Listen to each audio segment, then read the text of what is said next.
मेरे प्यारे बच्चों, हिंदी के पेपर में एक टॉपिक आता है रस छंद अलंकार। बहुत सारे बच्चों का कमेंट था कि सर कुछ ट्रिक आप बता दीजिए इसका भी, ताकि हम लोग आसानी से लिख पाए। तो बिल्कुल ऐसा एक ट्रिक बताने वाला हूं कि कभी आप जिंदगी में नहीं भूल सकते हो, और पेपर में पूरा का पूरा 6 नंबर आप लोगों को मिलेगा।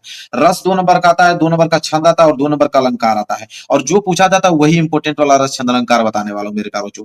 जैसे देखिए, सिंपल ट्रिक क्या है मेरे प्यारे बच्चों, वो समझिए। ट्रिक ये है मेरे प्यारे बच्चों कि सबसे पहले रस का आपको अस्थाई भाव मालूम होना चाहिए। पहला मैं टॉपिक स्टार्ट कर रहा हूं, रस। रस का सबसे पहले आप लोगों का अस्थाई भाव मालूम होना चाहिए कि रस का अस्थाई भाव क्या होता है।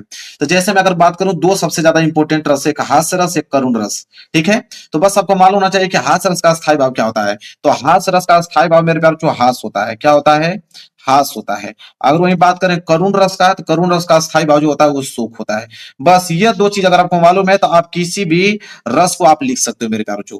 तो हास्य रस का अस्थाई भाव हास, करुण रस का अस्थाई भाव सुख होता है। अब देखिए मेरे प्यारे बच्चों, मैं पहला स्टार्ट करने वाला हूँ हास्य रस। जब एग्जाम में लिखना होगा तो आप हेडिंग बना लीजिएगा हास्य रस, और हास्य रस में लिखेंगे क्या कि हास्य रस का अस्थाई भाव हास होता है। ये तो पहली लाइन ऐसे ही लिख दोगे कि हास्य रस का अस्थाई भाव हास होता है। फिर लिखोगे कि जब हास नामक अस्थाई भाव जो है वो विभाव से, अनुभाव से और संचारी भाव से संयोग करता है, तो वहां पर हास्य रस होता है। बस आपको 3 बातें याद रखना है।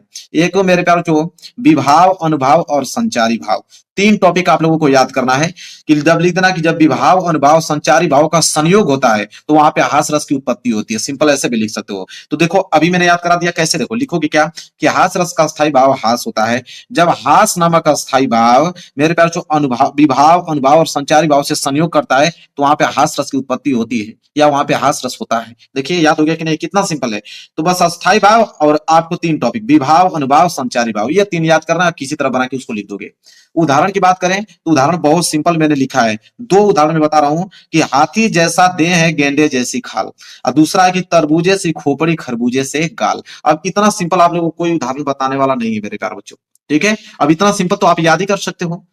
आपका हास रस लिखना आ गया, अब कभी भी भूल नहीं पाओगे। बस हास रस का स्थायी भाव हास होता है जब अस्थायी भाव हास किसी विभाव से, अनुभाव से, संचारी भाव से संयोग करके हास रस की उत्पत्ति होती है, हास रस बनाता है, या हास रस होता है। किसी तरह भी लिख सकते हो। क्लियर है मेरे प्यारे बच्चों? तो हास रस आपको समझ में आ गया होगा। लिखने के लिए आता है वो तो कंफर्म है, और इसी तरह लिख दीजिएगा आप। इसके बाद दूसरा है करुण रस। हास्य रस समझ में आ गया, करुण रस का स्थायी भाव शोक होता है। फिर वैसे ही बना के लिखेंगे कि करुण रस का स्थायी भाव शोक होता है। फिर लिखना कि जब शोक अस्थाई भाव, जब शोक का अस्थाई भाव विभाव, अनुभाव, संचारी भाव से संयोग करता है, तो वहां पर करुण रस होता है। सिंपल, मतलब वही चीज सेम है, बस आप लोगों को अस्थाई भाव मालूम होना चाहिए। जैसे करुण रस का अस्थाई भाव शोक होता है, और लिखना कि जब शोक अस्थाई भाव विभाव से, अनुभाव से और संचारी भाव से संयोग करता है, मिलता है, तो वहां पे करुण रस की उत्पत्ति होती है या करुण रस होता है। अब बताओ, अब कभी भी मेरे प्यार जो हास्य रस, करुण रस लिखने के लिए आ जाएगा, सिंपल लिख दोगे। उदाहरण तो बहुत सिंपल लिया है कि हे खगमृग, हे मधुकर श्रेणी, तुम देखी सीता मृग नैनी। अब इससे सिंपल उदाहरण आपको मिल नहीं सकता है। बिल्कुल सिंपल सिंपल लिख के लेके आऊं ताकि आप आसानी से उसको लिख पाओ, और आपका ये 6 नंबर हिंदी के पेपर में बिल्कुल कंफर्म हो जाए। कोई 1 नंबर भी आप लोगों को काट नहीं सकता है। तो ऐसे मेरे प्यार बच्चों लिखना है आप लोगों को।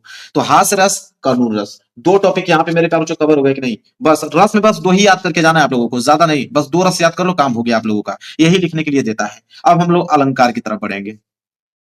देखिए मेरे प्यारे बच्चों, अब हम लोग अलंकार की तरफ बढ़ रहे हैं।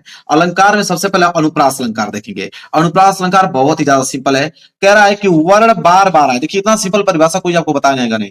वर्ण बार बार आए तो वहां अनुप्रास अलंकार होता है। बस इतना ही सिंपल लिखना है। जैसे उदाहरण पे तरनी, तनुजा, तर, तमाल, तरुअर, बहुछाय। जैसे देखिए ये त जो है वर्ण है, ये भी त जो है वर्ण है, ये भी त वर्ण है, ये भी त वर्ण है, ये भी त वर्ण है। तो कह रहा है कि वर्ण बार बार आए। देखिए तरनी, तनुजा, तट, तमाल, तरुअर, बहुछाय। बस हो गया। तो अनुप्रास अलंकार समझ में आ गया आपको ना, कि वर्ण बार बार आए वहां अनुप्रास अलंकार होता है। अब दूसरा हम बात करेंगे यमक अलंकार। यमक अलंकार भी बहुत सिंपल है कि एक ही शब्द एक से अधिक बार आए तो वहां यमक अलंकार होता है। मतलब एक ही शब्द होगा और एक से अधिक बार आएगा। जैसे काली घटा का घमंड घटा। अब यहाँ पे घटा आ गया, ठीक है, और यहाँ पे भी घटा है, लेकिन दोनों का अर्थ अलग अलग होगा। घटा का मतलब बादल है, घटा का मतलब घटनाएं होती हैं। तो देखिए यहाँ पे वर्ण था कि वर्ण बार बार आए, अनुप्रास अलंकार। यहाँ पे शब्द है कि शब्द एक से अधिक बार आए, वहां यमक अलंकार होता है और उनका अर्थ अलग होता है। तो देखिए काली घटा का घमंड घटा, यहाँ पे घटा है तो यहाँ पे भी घटा है। तो घटा का अर्थ मतलब बादल है, घटा का मतलब घटना है, अर्थ अलग अलग हो गया। लो भाई, अनुप्रास अलंकार, यमक अलंकार, एक और बताऊंगा इंपोर्टेंट, उपमा अलंकार, इसके बाद अलंकार का भी काम आप लोगों का तमाम हो गया। उपमा अलंकार कैसे लिखोगे कि वह अलंकार जिसमें किसी वस्तु की समानता या तुलना किसी वस्तु से की जाए। बस जाहिर सी बात है कि कोई, जैसे ये मैंने 2 पेन लिख दिया, तो इस पेन की तुलना इस ब्लैक पेन की तुलना हम इस नीली पेन से करेंगे, बस इसी को हम लोग उपमा अलंकार बोलते हैं। मतलब वह अलंकार जिसमें किसी वस्तु की समानता या तुलना किसी अन्य वस्तु से की जाती है, वहां उपमा अलंकार होता है। जैसे पीपर पात सरिस मंडोला, ठीक है, एक उदाहरण हो गया। दूसरा है कि फूलों सा चेहरा तेरा कलियों से मुस्कान है, ठीक है, मतलब कि फूलों सा चेहरा तेरा, जो चेहरा की तुलना है वो कलियों की मुस्कान से की जा रही है। और यहाँ पे जो मेरा बच्चों मन की तुलना है वो पीपर के पत्ते से की जा रही है। तो किसी वस्तु की तुलना किसी अन्य वस्तु की तुलना या समानता की जाए तो वहां पे उपमा अलंकार होता है। अब इतना सिंपल आप लोगों को कोई बताने वाला नहीं है। तो वह अलंकार जिसमें किसी वस्तु की समानता या तुलना किसी अन्य वस्तु से की जाती है, वहां उपमा अलंकार होता है, बात खत्म। तो तीनों टॉपिक मैंने बता दिया यहाँ पे, अनुप्रास अलंकार, यमक अलंकार, लो भाई उपमा अलंकार। क्लियर है? अब हम लोग मेरे प्यारों जो छंद देखेंगे, सोरठा देखेंगे, काम खत्म हो गया आप लोगों का। चलिए अब मेरे प्यार जो दोहा छंद हम लोग देखने वाले हैं। दोहा छंद में लिखेंगे, ये भी बहुत सिंपल है दोहा छंद, कि यह एक अर्ध सम्मात्रिक छंद है, इसमें 4 चरण होते हैं। बस याद रखिए कि दोहा और सोरठा में 4 चरण होते हैं बस। तो यह एक अर्ध सम्मात्रिक छंद है, इसमें 4 चरण होते हैं, और पहले और तीसरे चरण में 13-13 मात्राएं तथा दूसरे और चौथे चरण में 11-11 मात्राएं होती हैं। ठीक है, इसका ट्रिक मैं बता दें, इसका ट्रिक लिख लो।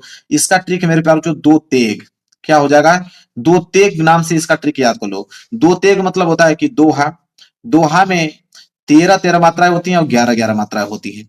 ठीक है, जैसे आप ऐसे कर सकते हो मेरे प्यारो बच्चों, जैसे यहाँ पे आप करोगे कि 2 मतलब 2, और लास्ट वाला देखिए, पहला वाला 2 है, लास्ट वाला ग है, ग मतलब 11। तो 11 को जब जोड़ोगे मेरे प्यारो बच्चों तो यहाँ पे आ जाएगा 13। तो यहाँ पे देखा ऐसे लिखना, पहले और तीसरे चरण में 13-13 मात्राएं होती हैं, और दूसरे और चौथे चरण में 11-11 मात्राएं होती हैं। लो भाई, ट्रिक बन गया। उदाहरण, रहीमन पानी राखिए बिन पानी सब सून, पानी गए न उबरे मोती मानुष चून। ये गए हैं, ये ए वाला गए है, ऐसे गए हैं। ठीक है, देख सकते हो मेरे प्यारो। अब देखिए पहले और मेरे प्यार बच्चों तीसरे चरण में, पहले और तीसरे चरण में 13-13 मात्राएं। देखिए 1 2 3 4 4 2 6 2 8 2 10 11 12 13, 13 इसमें है, तीसरा चरण में भी 13 होगा। 2 2 4 2 6 1 7 1 8 2 10 10 2 12 1 13, और दूसरे चौथे चरण में 11-11 मात्राएं। देखिए 1 2 2 2 4 2 6 2 8 2 10 1 11, इसमें भी 2 2 4 2 6 2 8 2 10 1 11, बिल्कुल सही। ये हो गया दोहा छंद। और देखिए दोहा जब याद हो गया तो सोरठा ऑटोमेटिक याद हो जाएगा, क्योंकि दोहा का जस्ट उल्टा सोरठा होता है। परिभाषा यही रहेगा, बस 13-13 की जगह 11-11 हो जाएगा, और यहाँ पे 11-11 की जगह 13-13 हो जाएगा बस। तो बस दोहा याद कर लीजिए। अब बस आप जान दीजिएगा कि दोहा का उल्टा सोरठा होता है, बस काम बन जाएगा आप लोगों का। देखिए कैसे लिखोगे सोरठा में, सोरठा में लिखोगे मेरे प्यारो बच्चों कि यह अर्ध समात्रिक छंद है, सेम परिभाषा वही रहेगी। यह अर्ध समात्रिक छंद है, इसके पहले और तीसरे चरण में 11-11 मात्राएं तथा दूसरे और चौथे चरण में 13-13 मात्राएं होती है। ये दोहे का उल्टा होता है, मतलब परिभाषा सेम वही है, बस पहले और तीसरे चरण में 11-11 है, वहां पे 13-13 हो रही थी, यहाँ पे 11-11 है। और यहाँ पे दूसरे और चौथे चरण में 13-13 मात्राएं है, वहां पे 11-11 हो रही थी, मतलब उसका जस्ट उल्टा है और कुछ नहीं है मेरे प्यारो बच्चों। देखिए एक परिभाषा लिखा हूं, उदाहरण मेरे यहाँ पे, कि राधा नागरी सोई मेरी भव बाधा हरो, श्यामु हरित दूती होई जा तन की छाई परे। ठीक है, अब यहाँ पे देख सकते हो, कह रहा है कि पहले और तीसरे में 11-11। तो देखिए 2 2 4 2 6 2 8 2 10 1 11, इसमें भी 1 2 3 4 5 6 7 8 2 10 1 11, इसमें 13 मात्राएं होंगी, 2 2 4 2 6 2 8 2 10 दोबारा 1 13, और 2 2 4 2 6 2 8 2 10 दोबारा 1 13।